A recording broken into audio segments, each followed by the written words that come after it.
Today, I'm talking to Simon. Simon is a health professional who's been 95% carnivore for the last year and a half. And today, we're going to talk to Simon about how it's been working out for him. Just before we get started, guys, please smash the like button and also please subscribe. This really helps out the channel and it helps me to be another voice out there talking about the carnivore diet. Let's meet Simon. Tell me how you found the carnivore diet. Oh, I suppose quite roundabout, really. I was a couple of years ago, well, 2.5 years ago, I got to a point in my life where there was a lot of things going on. My background is I'm actually a nurse. I've been in healthcare I'm a qualified nurse, registered nurse. I've been in healthcare for about 38 years. And I suppose, in a sense, I looked at myself as I was an ordinary, average, everyday person getting older with all the things that meant. So it was sort of like, but looking around me and seeing what I was seeing, like the people I was seeing in hospital, you know, you don't see a lot on the news, but when you're experiencing every day, because of the work I do in the hospital, I tend to get around a lot of areas. And so I was not only seeing a lot of people who were just like myself. I was 56 years old. I had stomach problems, but they were minor, and you get them as you get older. And I've always liked to whine. So, of course, it was my own fault. I had aching joints. I'd always done a lot of activity, a lot of hard physical training, exercise when I was younger.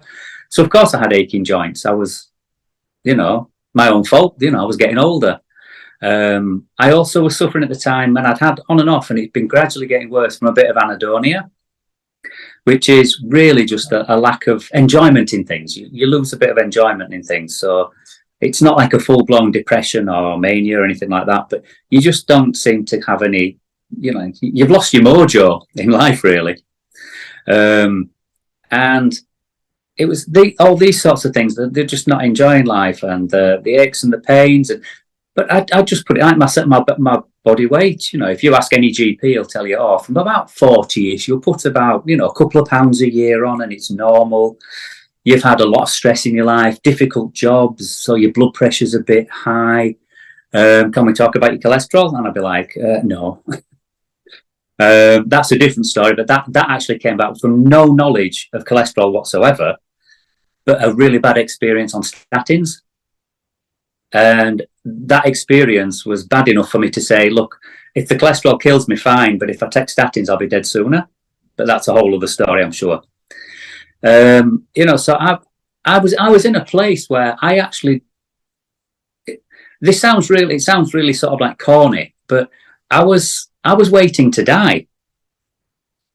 And by that, I don't mean I wanted to die. I don't mean I intended to die. I wasn't suicidal. I wasn't depressed. But by the time my dad was 50, he'd had a triple heart bypass and 2 or 3 heart attacks. And I was 56 and I was looking just like him. When you look at the metabolic disorder, which I now know about, which I didn't then, the expanding waistline, increasing weight, increasing blood pressure, low HDL, high triglycerides. I had them in spades. But I thought, and I truly believed, it was normal. That's what happened as you got older. And all you could do was go to the GP and he'd tell you to eat a bit healthier, cut down on your wine, because my GGT was running at about 60, take the blood pressure tablets, and it's normal, don't worry, But then when you start to see huge amounts, and I'm from the huge increases I was seeing in people with diabetes, coronary heart disease, increasing dementias. My wife's actually a mental health nurse as well, and has been the same period, 38 years. And she was just saying, we're just seeing more, and she works with elderly services, and she's saying we're seeing younger and younger and younger people with dementias. And we don't know why. So I'd got to a point in my own life where I was watching a couple of people on YouTube that I follow, and I'm thinking, well, actually, these guys are the same age, one or two, maybe a year or two older, and they're enjoying life. What am I missing? Am I missing something? Is there something I could do better? And by this time, because I had a terrible fear of fat, absolute terrible fear of fat all my life because of my dad. He had high cholesterol and he had all these heart attacks because of his high cholesterol. We won't talk about the fact he had secondary smoke all his life and he was a joiner and worked in buildings and was exposed to asbestos and concrete dust and it was obviously the cholesterol. So I grew up terrified of fat. So we were eating a really, really healthy diet. Lots of healthy whole grains, oils, none of that horrible fat stuff. More fish, lean meat, lean chicken, lots of, fill your plate up with veggies and rice and potatoes. And we're both saying, why are we still getting bigger? If you go to your GP and tell him you're following this advice and you're putting weight on, he'll just think to himself, no, they're lying to me, they're not really doing it. But we were. We were following. I mean, this is the advice I've been giving to people for like 35 years. If calories in, calories out, you've got to get up and move. It's the more, if you eat more calories than you burn, you'll put weight on. If you eat less calories than you burn, you'll lose weight. We lived by this. So I'm thinking, well, why am I getting bigger? Why are these things happening? Why am I in pain? Well, of course, the easiest way is just to blame yourself and the things you've done in life and how you've been through life. And then one day I just thought, I must be missing something. I'll have a look on YouTube. I wasn't looking for anything in particular. I just thought, well, I'll have a bit of a look. And I went down a rabbit hole. In fact, I'm still deep in that warren now, even now, 2.5 years later. But within a couple of months, and it took me a long time because, the best way I can put it is from listening to everything I read and everything I could get my hands on, that when you look at the loony left vegans and what they say, and then you looked at the totally nutty carnivores and what they were saying, and the one thing I pulled out of that they were all saying was, don't eat processed food, don't eat refined sugars, do not eat oil, and eat whole foods. So that's where I started. So I went to the missus and I said, love, can we give this a go? And surprisingly, she went, yes, yeah, we can. So I did. So I cleared the cupboards, and that's basically where it started, which was well over 2 years ago now. And the first thing I did, and when I was listening to it, I didn't believe in the carnivore diet because obviously the other thing we teach is a balanced plate. Well, to me, it can't be balanced if it doesn't have meat and eggs and things like that in it. So that's why I call them the loony left. But at the same time, it can't be balanced if it's just meat and fat. So I thought the nutty carnivores on the other side. And what happened it was literally within about 2 weeks, I came home one day and I did my usual, walked the house, made a cuppa, went and sat down, and suddenly thought, I didn't raid the goodie cupboard. Whereas any other time I'd be walking into the house and it'd be biscuits, crisps, nuts, anything that was in the cupboard. And when my wife came home that night, I sort of said this to her, and she said, yeah, I've been the same. I'm not snacking at work. So that got me a bit hooked to start to think, what's happening here? And I basically, for the first few months, I started putting food in, taking food out, seeing how I felt, seeing what happened, playing with things. And funnily enough, I went for a blood test about 3 months after I started playing with my diet. And of course, the only thing my GP wanted to talk about was my high cholesterol, funnily enough. But when I mentioned to him, I said, well, what about the fact that my GGT, that's run at sort of I don't think it's gamma glutamyl transferase. I might have got that wrong. It's something like that. But GGT, I'm sure there's got a Google stuff on it. I said it's run at sort of 60, around the 60 mark for a long time. And every time I saw my GP, he'd say, how's the wine going? And I'd say, lovely, thank you. And I said, but what about the fact my GGT is 38 and I haven't touched my alcohol intake? And he just went, oh. So, you know, but we kept on going. And then what I found was like the more I watched and the more I looked at, bearing in mind I was coming from a situation of, you know, any extreme is ridiculous. It can't work. It's not normal. I was so I'd grown up so scared of fat and red meat, and all my life I was like that. I loved a bit. Don't get me wrong, I loved it, which is very strange. Normally, if something's really bad for you, you don't tend to like it too much, but I did. And then what I found was that the more, I mean, obviously working in health as well, I have access to a lot of medical databases and things like that. So I found it relatively easy to follow up on the so-called research people were touting. And one of the things that sort of like spiked my interest to think, oh, let's have a look at this, was how a lot of the guys that, the big faces we see now in the carnivore world, like Dr. Ken Berry and Anthony Chaffee and Professor Noakes and all these people, whenever they do a show or they do a talk, they will put the research article up. They'll give you links to the research articles. They talk about the clinical benefits, the health benefits, the identified reasons. They talk through the actual metabolic processes that the body does.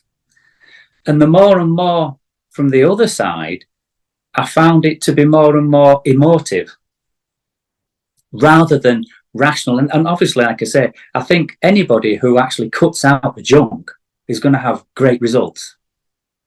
But the long-term stuff, and I started to look at people, and I said to my wife one night, I said, have you noticed? And I flicked between about 2 or 3 videos. I said, have you noticed anything? And she was like, what? I said, would you like me to look like these guys on the carnivore diet, or do you want me to look like these guys on the vegan diet?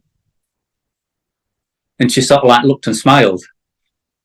And that started to make me think as well. It's hard, like, because I'm not, I do question, because obviously my training, I'm taught to like critique articles. I will not just read an article. I have to critique it. I have to you're looking for bias, who's done the article, who's paid for the article, which angle's it coming from, who does it support, what was the original question, what was the supposition, what did it support or not, what type of study was it? And I've started things, huge amounts of epidemiological stuff going on where they talk to people, but then never mention the confounders that are massive. That, a first-year student at university would just pick pieces out of the whole study. So that actually made me start to just push that little bit towards the balmy carnivore side. And I gradually, and then over the space of about 8 months, I actually ended up, so I've been now, it's about 1.5 years, I've been probably 95% carnivore. So that's pretty much how and it was just that, and what I can say is, I loved my veggies. I didn't stop eating them because I didn't like them. It wasn't the case, well, I hate Brussels sprouts. I hate Brussels sprouts. But other than that, my mother never had a problem getting me to eat my veggies. And I love potatoes, especially mashed with a load of butter in, but that were bad for me. So I was coming from an angle that I was looking for something to support a balanced diet with lots of veggies on my plate. And I couldn't. I could not find a convincing article that supported eating vegetables for anything other than a survival food. And yet I was finding huge amounts of information on why we shouldn't be eating them and why we don't need to eat them. And I know there's all the, there's variances around the world, and some peoples have learned to live a certain way, and they've probably got a bit of a predisposition, and genetically they might have modified a minute amount. I mean, when people say, oh yeah, they've lived in this here for generations, and genetically they're different to us, crap. I mean, what about one chromosome different from a chimpanzee? That's the massive influence that can take. But I'm sure there's tolerances, and I think that's what I've found now is is if I eat anything now, my body really lets me know. What I found was as I changed my diet and I went more and more meat based and tried to balance that, because I am aware there's not a lot of research on actually how much meat should you be eating and how much fat should you be eating and what else should be in there. There's not a lot. And I think your body will tell you, is what I've started to learn. So I played about with fat contents and the meat content. And I found that things I assumed were my fault and things that were just happening because of my age. I've had I've had quite loose bowels for a long, long time. But I just thought, well, of course I have. I drink alcohol and it's bad for you.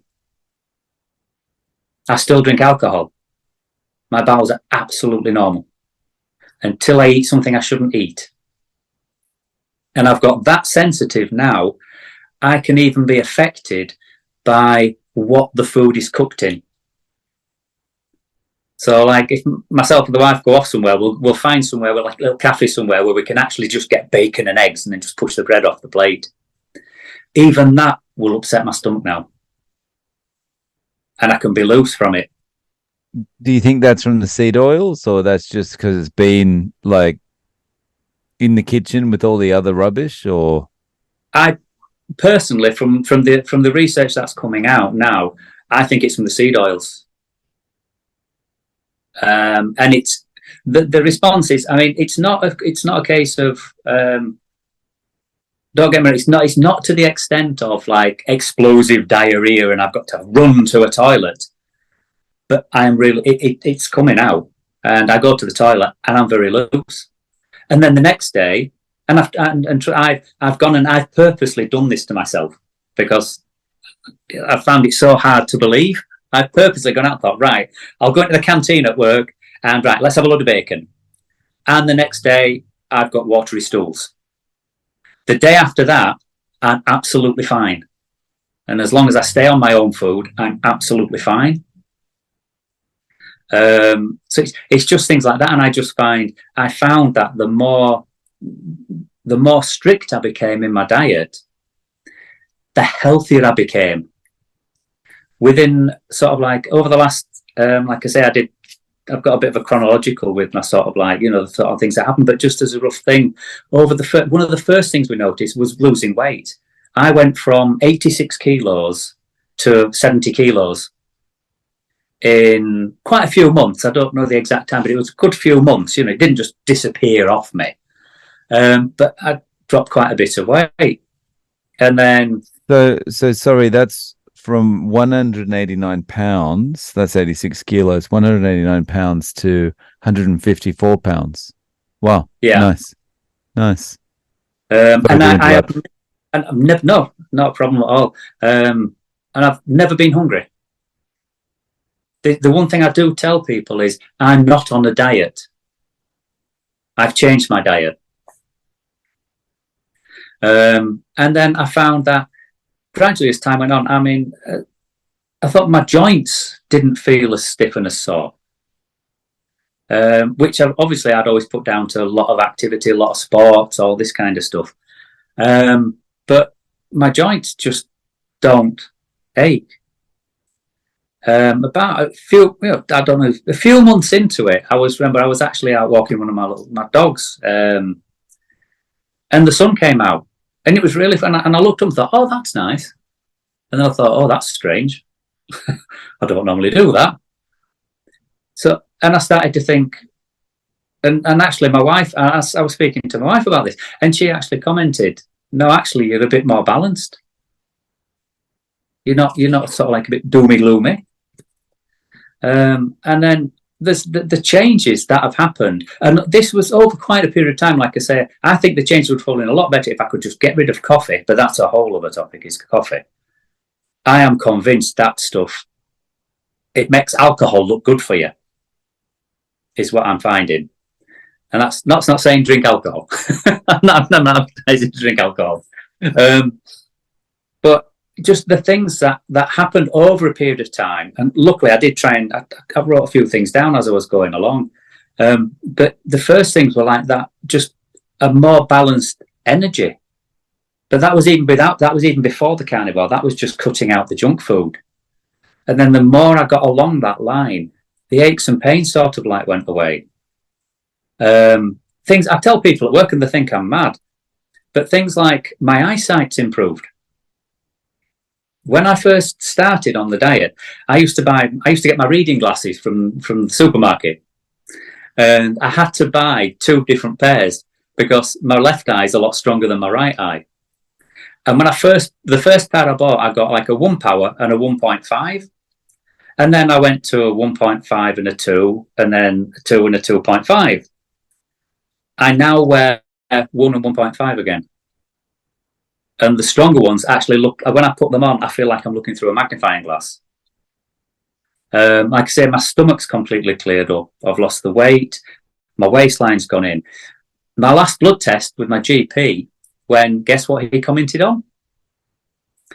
My high LDL. LDL? I'm so interested. What's the LDL? Mine was 8. 8. This is measured on a different system, right? Are you on the American system? I think so, yeah. Like mine, it was 369 the last time I had it checked. I think mine's somewhere, I don't know, I can't remember the conversion, but it's somewhere, I think I'm about 350, 400. Wow. Okay. Yeah. So we're like brothers in arms with LDL. Yeah. Okay. Yeah. So, and that was all he wanted to do. Like, oh, we'll talk. And I'm like, no, don't touch my cholesterol. I'm fine. Leave my cholesterol alone. And I said, and I just sort of like said anecdotally, well, how's my HDL and my triglycerides? And he said, oh, yeah, fine. I said, what do you mean fine? And he showed me, obviously he showed me the screen then. He knows I'm a nurse, but anyway. And for the first time, my HDL was above the minimum recommended, and my triglycerides were below the maximum recommended. For the first time. My LDL hadn't really changed from the previous blood test, and my total cholesterol was still about 12, so that's probably about 500 or something daft like that, or whatever it is. And I told him what I was doing. I said, I'm eating predominantly a meat-based diet now. This was probably about 7 or 8 months ago. I said, what's my GGT? And he looked at the screen. He said, 17. I said, I haven't stopped drinking, And he just went, oh, well, it does go up and down. I said, mine never did. Mine ran at 60 for years, and he actually went through the screen. He went, oh, yeah. But you need to eat some fibre, don't you? I was like, do I? I don't think so. I said, I haven't had fibre for months. I said, I'm better than I've been for years and years and years. I'm absolutely fine. Oh, well, a bit of a balanced diet. I said, I'm balancing my fat and my meat. But I just find it so frustrating. Trying to talk to a doctor about it. I mean, from what you just described there, the frustrating thing for me is like there's no nuance for a doctor about LDL. It's high, you need a statin, right? But as soon as you say, what about my GGT? That's much lower. Suddenly there's nuance for that kind of thing because there's no drug to sell you for that, right? So it's, but that goes up and down, Yeah. It's, the last time I was there and he did my blood pressure. Now this is something old people like me know about, but he did my blood pressure and I was 130/80, and he just went, oh, perfect, that's great. I'm on blood pressure tablets, which my goal is when I knock the alcohol and the caffeine on the head, I'll deal with that. But when I was taught nursing 38 years ago, a normal blood pressure was 120/70, not 130/80. 130/80 is an average blood pressure of a sick population. Not a healthy population. That's like, isn't the A1C and stuff like that? It's like gradually creeping up. Yeah. So the average, because that's the thing when you go to your doctor and you get your blood work done, the stuff that comes back from the labs with all the margins for it, they're actually the average. That's all it is. It's an average. So if you've got a population that's running rife with, like I said, you just look at how the hospitals are full of diabetics and coronary heart disease mental health issues, just the gambit of disorders people have that have just gone through the roof. I mean, even like you say, even things like joint problems, even my joint problems. I was in an accident when I was about 19. I got my right ankle smashed up quite badly. And it was becoming arthritic. It was to the point where on a good day, I felt every step I took. And I do a lot of walking at work, but I felt and on a bad day, it hurt on every step I took. I'd taken to making sure when I ever wore boots, I put like a little Soberthane heel in them to lift my heel a little bit, because I've got reduced dorsal flexion in the actual limb.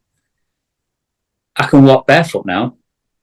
The only time I get any problems is when I train, and I hadn't exercised for years. I just lost all interest in things like that, and spontaneously, I just suddenly thought one day, I need to go for a run. About 1k down the road, when I got out of the village and I was dying, I thought maybe I should have gone for a walk first. Interesting. So, like, since you've been carnivore, you're feeling like I need to move, kind of. Yeah. Feeling. I get sort of I used to get my mum I was always getting smacked by the mother, because I had a permanent dither and my legs would shake and I'd be moving around, and I was always on the go. And now I'm like that again. If I've not got something to do, and I've got not and I can't structure activity, and I can't exercise. I mean, I've put in the last sort of like 6 months, I put nearly 2 kilos back on, but it's not on my waist. My trousers are tight on my thighs. My calves are tight in my trousers. My shirts. I mean, I went from buying large and extra large. Everything I now own is small, but even my t-shirts are these were loose on me, and they started to just exercising. And the amount of exercise I've been able to do, it's, I'd love to know if I could be a bit strict with myself. I could be like Dr. Chaffee and Dr. Anthony Chaffee. I feel like Superman. Not quite, really. No. I'd love to. I wish I did.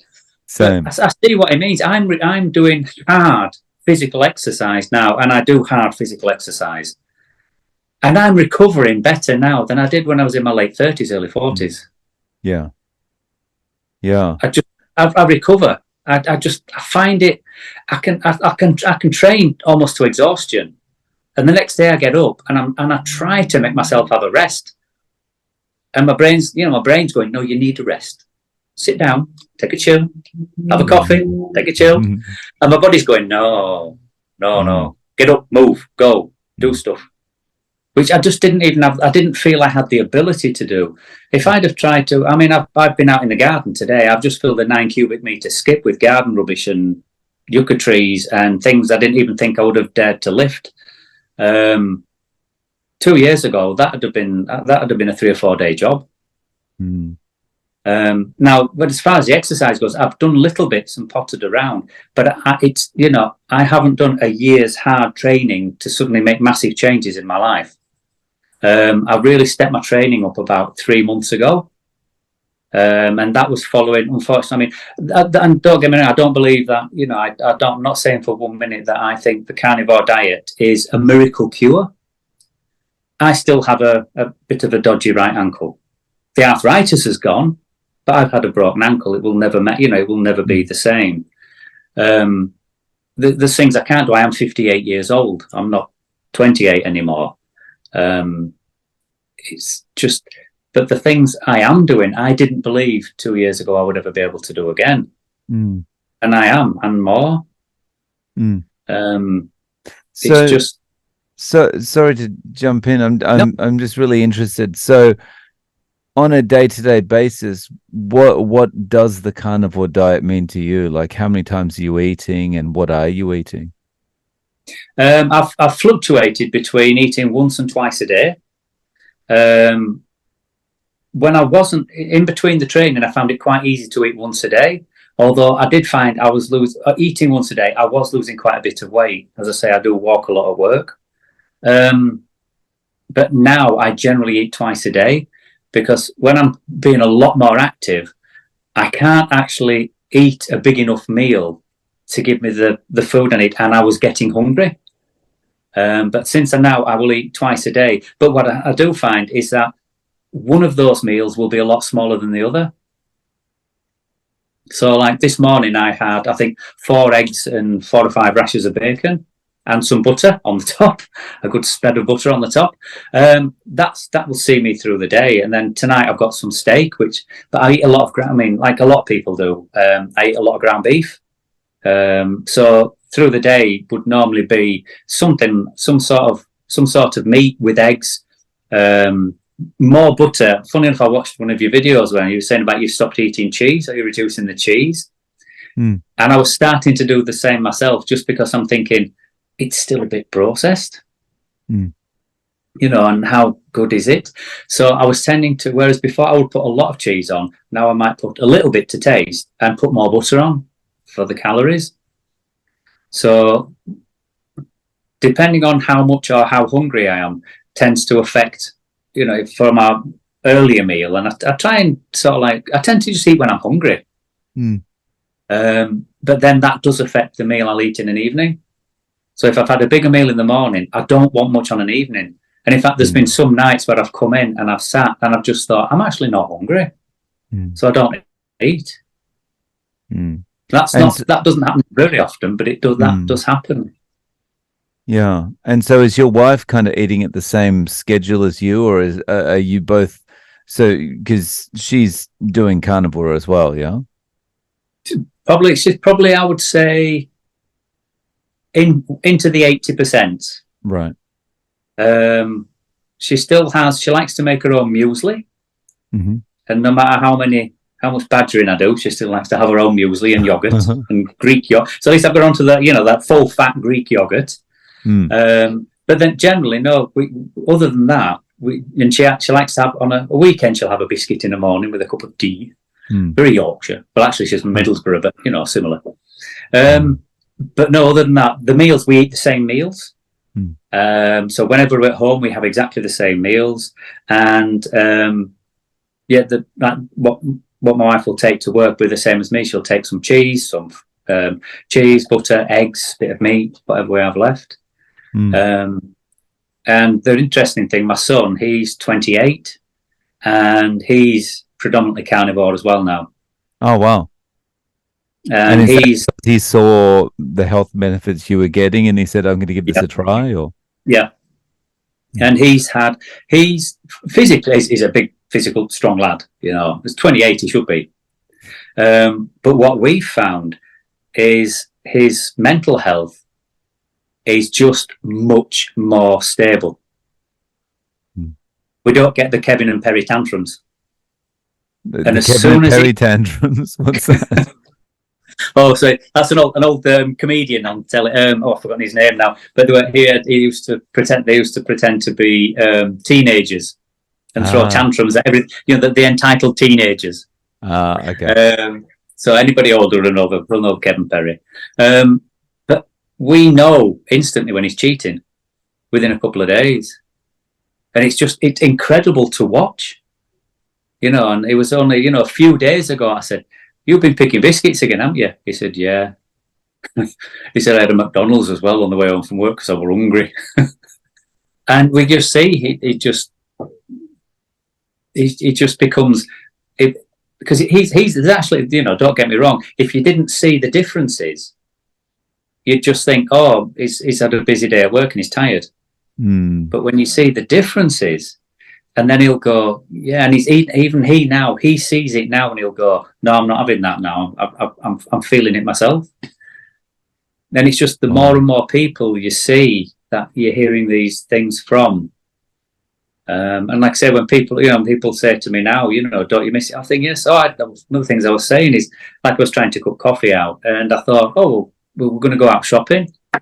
And I was just thinking, I'll go in the coffee shop and I'll treat myself to an almond croissant, because I used to love almond croissants. And the wife can have a coffee and a bun probably if she wants, although she doesn't even bother with that most of the time now. And then I saw a talk from Dr. Anthony Chaffee, and he was saying about, I think it was Anthony Chaffee, but he was saying that if you need a sugar hit, have a boiled sweet, don't touch pastries. I thought, that's thrown that idea out of the window. So I didn't know about having anything. But I just can't. I try and tell people that. I think it was something Peterson, not Michaela, Jordan Peterson Jordan said. Peterson. Yeah, if I'm not hungry, I don't care. So if I'm going somewhere, like my wife went out to meet some friends today in the city, and she'd go shopping and have a day out and all the rest of it. And I said, "Do you want me to cook you breakfast before you go?" And she said, "Yeah." So we have breakfast early because she knows if she's not hungry, she doesn't care. So we had bacon and eggs for breakfast, and we'll both wander around town. We could go in for a cover, and we're just not interested. We don't care. It's quite a liberating feeling, isn't it? Yeah. Because it's such a dependency for everyone in modern society, right? It's like, can't get too far from somewhere where I can eat. And, over 2 hours, I'm in trouble, Yes, definitely. You get the shakes and things. And I mean, even things like the shopping. People say to us, "Oh, I can't afford to eat meat." We spend less money now than we have done for years.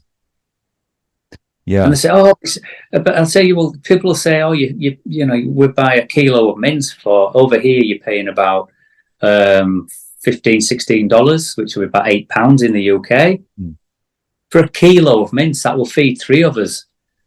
But they don't think anything of paying $5 or $6 for a bag of spinach leaves with actually no nutrients in it at all, and that's just one tiny portion of the meal. Man, that's so cheap for ground beef. I'm getting killed in Japan compared to that. Although I guess I save on the eggs, though. You guys are paying a lot for your eggs there, right?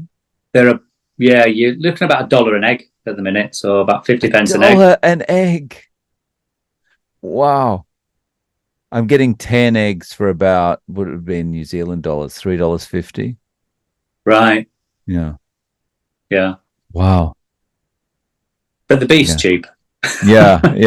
I'd rather the beef was cheaper than the eggs. So yeah, you're winning. Yeah, it's good. So yeah. But yeah, and it's just and then cooking.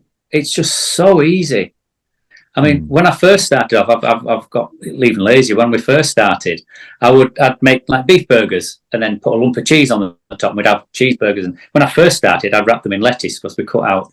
Like I say, when we first cut out the processed food, which is another thing I find really amazing when people say, "Well, what can't I eat?" And I said, "Well, if it comes in a packet with a list of ingredients, you can't eat it. It's processed." "Oh, bread's all right, isn't it?" And I'm still okay with my pasta, aren't I? And you think, well, no, because like bread's processed, pasta's processed, any sort of heavy cheeses are processed, but it just means it's so quick to cook. And like now, I'll put a load of dripping in the bottom of a dish, kilo of mince goes in, I'll put a load of fat on the top, that goes in the oven for 45 minutes, I'll stick a load of cheese on it, 5 minutes later, we're eating tea. It's just, and we won't even finish it, and then. And you're not missing Yorkshire puddings? Did you ever eat Yorkshire puddings? Oh yes, and my wife was very good at making them. But no, I did at first, but now it's the way I feel now and how I am now.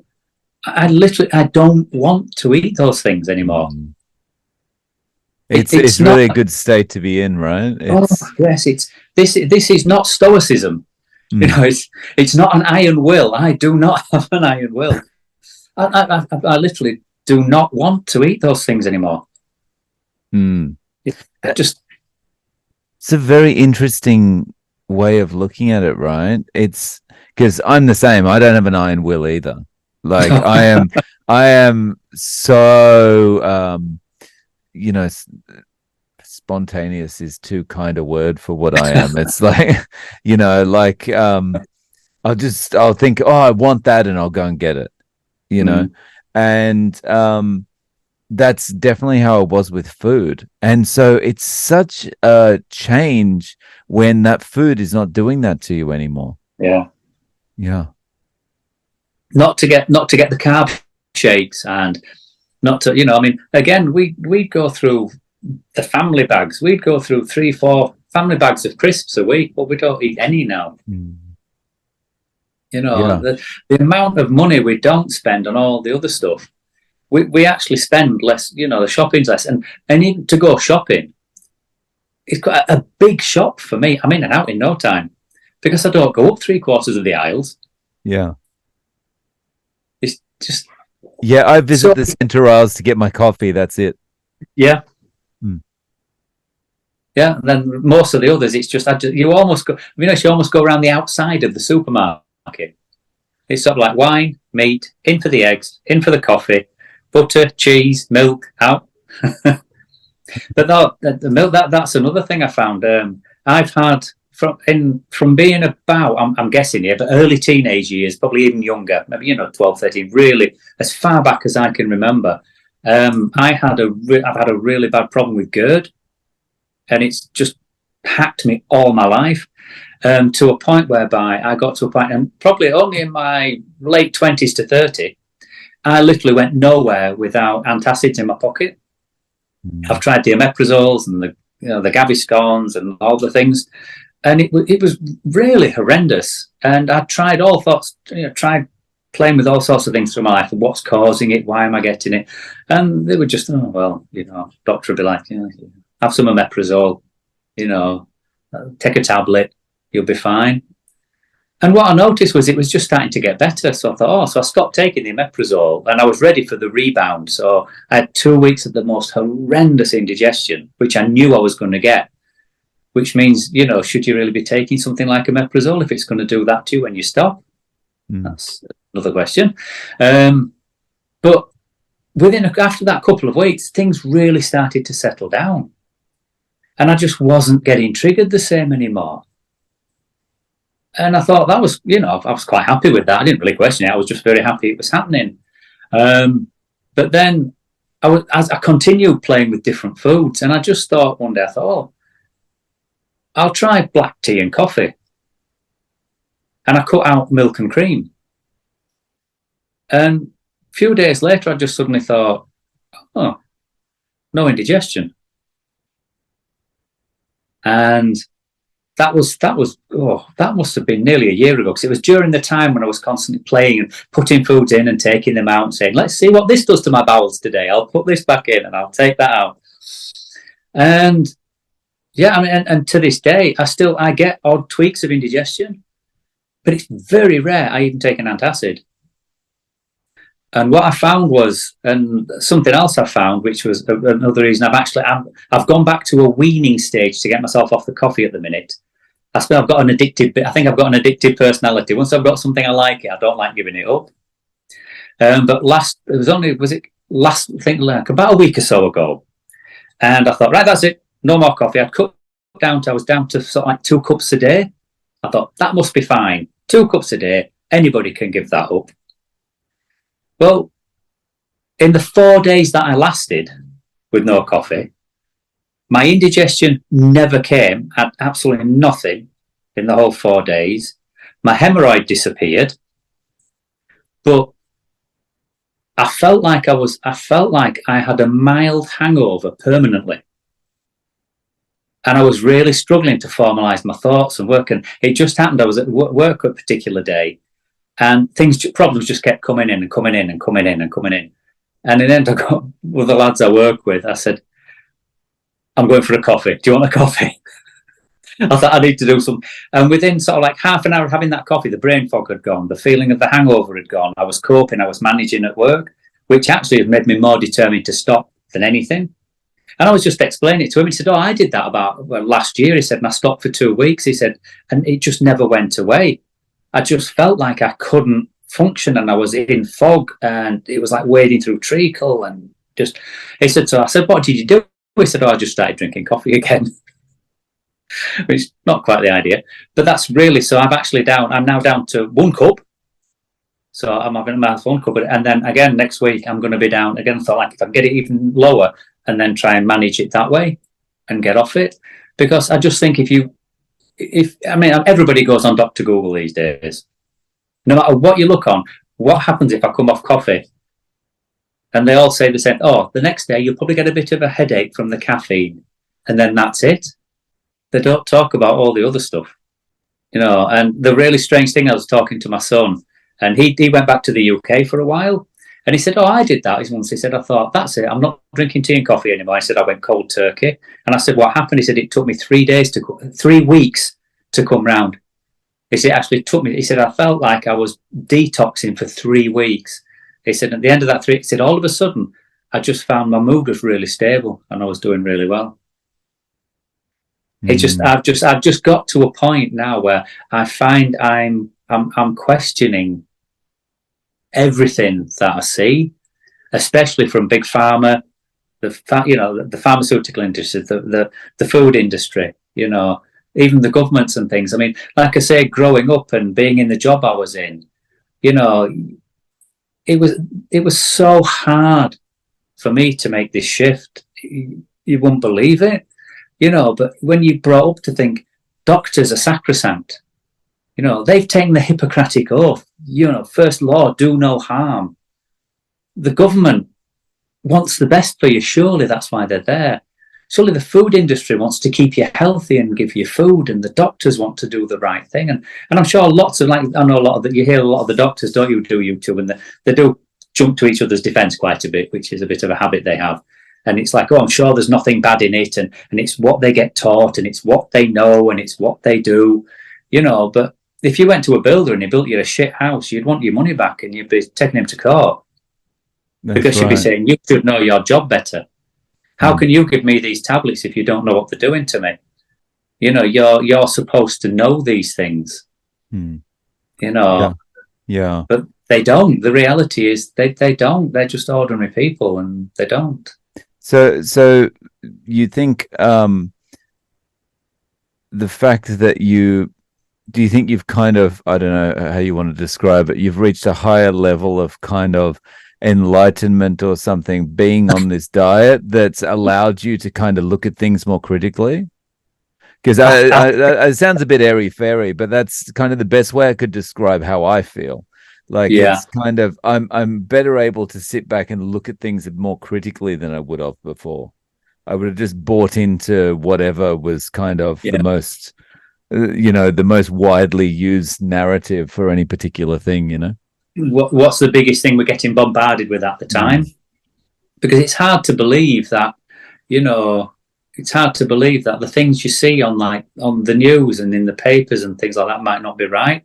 But I don't think I could never say I've been enlightened. I think, I certainly I don't have a Buddha body anymore. I think at one time when I was getting my belly, I could have done it, but no, I think I think the things I'm seeing, and people talk about the carnivore movement being a grassroots movement, but I think there are so many tens of thousands of people now. It's beyond anecdotal, and everybody describes similar things.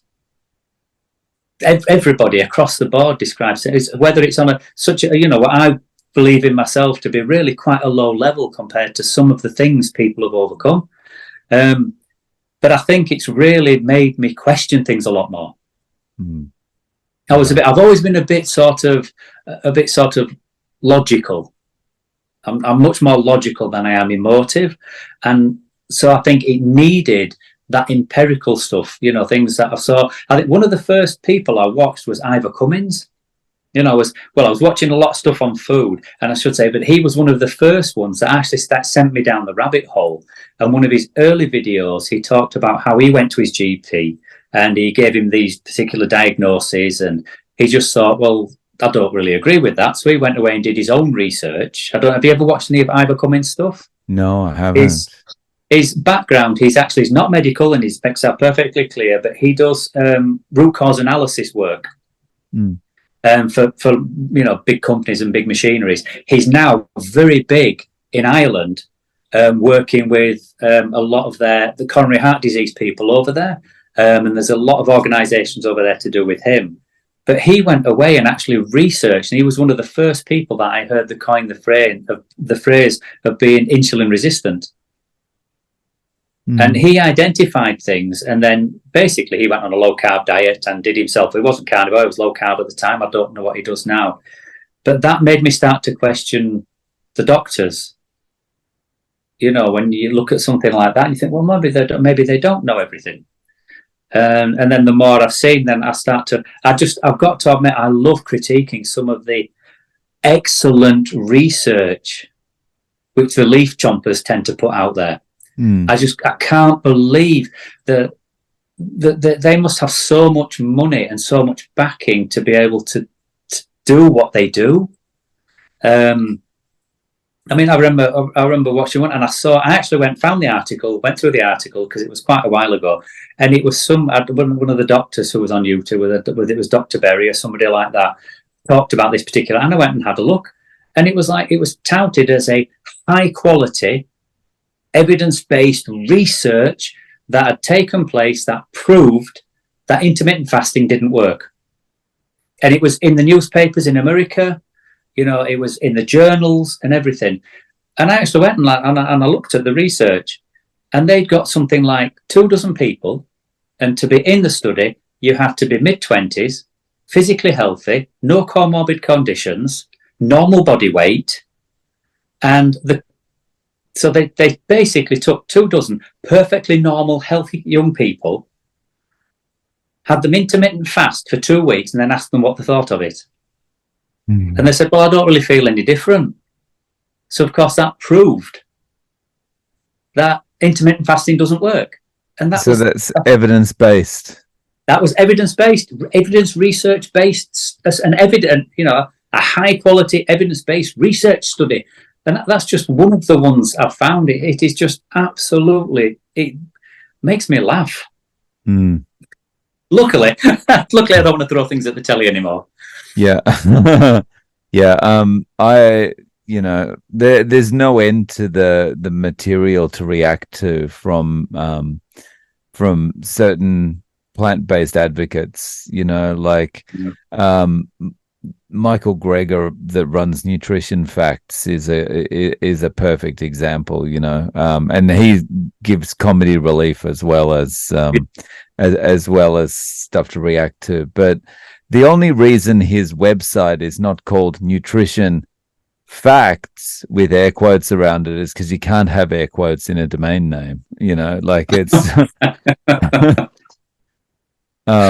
yeah, there's not many facts about it. But no. Yeah.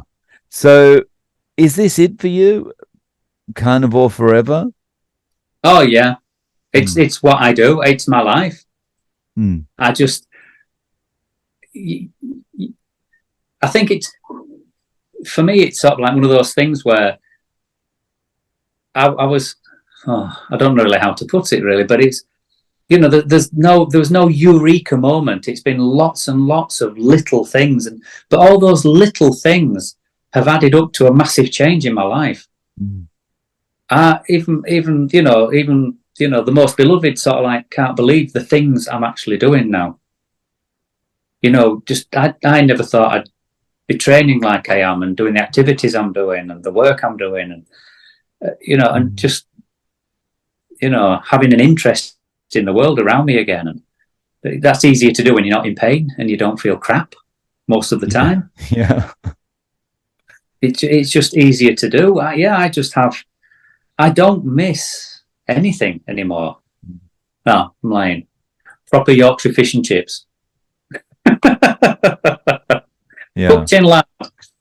Well, a question though, if you were presented with those, how would you feel? Would you feel like I need to eat them, or would you be like, yeah, I'd like to, but yeah, I'm not that interested?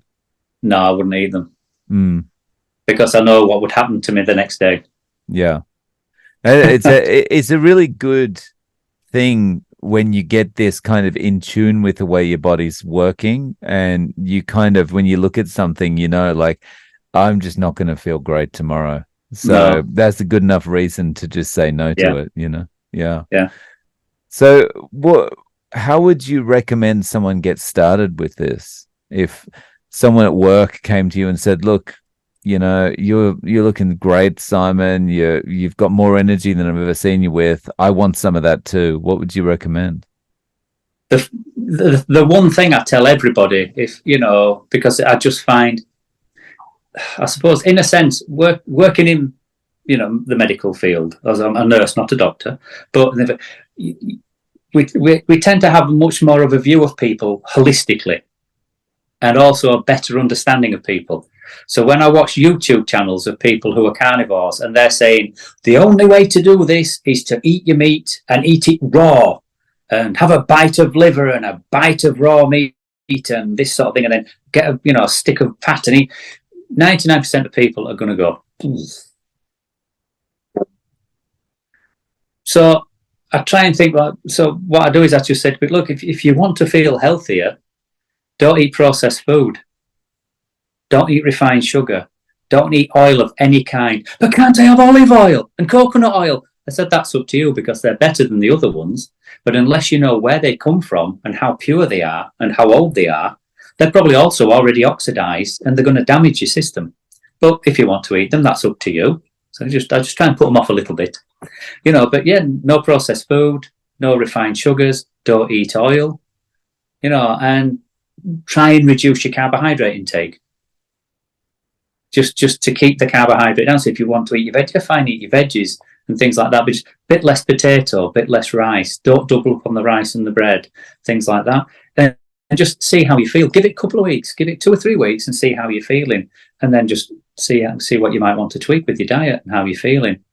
And that's what I would say. And then, because I think to go from a normal Western diet to eating carnivore, people are going to really, really struggle. And most people, unfortunately, also have children they're trying to make eat actual food. That maybe even that they have other members of the family and wider family that they have to support and help. But it's the sort of thing, cutting the process and the sugars and the oils out is something most people could do to quite a large extent. And then build from there. Just gradually move yourself towards, make sure that, instead of having this, you have, what is it, like the third of your plate with carbohydrates and a third with vegetables and a third with meat, gradually push the carbs off and let the meat go in and just gradually work your way to it. And I think the reason is I've had quite a good experience with this, because I didn't just jump in because I didn't believe it. I for the first 6, it took me probably say 8 months nearly to actually, and 8 months of experimenting on myself to get to the point where I thought, well, actually, no, I'm quite happy where I am now, and I don't want to go back. So it's just, and I think it's probably helpful if you took somebody who was sort of like, say, a really fit and healthy 58-year-old, I'd just say, keep doing what you're doing. If you're really fit and you're really healthy and there is nothing wrong with you, keep doing what you're doing. But if you do meet somebody and say, look, I'm starting to get a bit of arthritis, or my skin problem, I'm getting bits of skin, my stomach doesn't half bother me and I get a lot of bloating, but it's just so hard. There's a chap I work with, and he was seeing the weight I was losing, and he was complaining about bloating. I said, stop eating bread and cut your carbs. So he did, and he felt much better. But then he missed them, so he started eating them again. But that's people. I didn't find it surprising or shocking, or it wasn't an offence to me. That's normal people. That's normal lives. But if you've got problems and you want to see them, you want to see them out, stop eating junk food and highly processed foods and oils, especially the oils. There's so much research coming out now about how deleterious oils are and how it's linked to massive weight gains and metabolic problems. There's too much of it to ignore, unless of course all you ever do is watch people. I love the way when I watch because I still watch everybody, I still keep an eye on what's happening. But what I've noticed is a real swing from the vegan side, especially the vegan side, but also plant-based, maybe vegetarian, vegan, that there seems to be more and more of the videos that are coming out that are emotive. They're not factual. They're not quoting facts. They're not, there's nothing, but it's just an old rhetoric, the old rhetoric from the old Ansel Keys days and people like that about, what's bad and there's nobody doing this. And I loved the video Dr. Berry had out, and it wasn't Dr. Berry, Dr. Westman. It's Dr. Westman. And he does mainly keto, and he's been treating diabetics for donkey's years in America. So these are all the people I watch. They are MDs, GPs in clinical practice, surgeons, professors of medicine. Because I like the balanced approach. Not that they necessarily, I'm not saying that they know more and no dietitian could do whatever, but I just like, from my background, I like the balanced approach they have. And just this guy came on talking about how people, on low carbohydrates diets just die as young as everybody else, and most of them die even younger. And he started to quote all these people that had died, and one of them was Atkins. And he said, Atkins, it's a great advocate of the keto diet, and he died at 72. And like Dr. Westman said, yes, he died at 72. We went out in winter and slipped on some ice and hit his head and died. So shouldn't the advice be, don't go out in the winter, not don't be keto? Had nothing to do with the meeting of his head and the pavement at a great speed. Yeah, no, nothing to do with that at all. It was all the bacon. Yeah. So, Simon, if people want to reach out to you, do you have an Instagram, or do you have a Twitter or something that they can reach you on, or a YouTube? But I am on Instagram. Simon, thank you so much for coming on and sharing your story today. I really, really appreciate it, and I'm sure the audience has appreciated hearing from you too. Well, thank you very much for listening to my ramble, and I hope you can make something worth listening to out of it. Guys, thanks for watching. Please don't forget to click like and subscribe, and I'm looking forward to seeing you in the next video.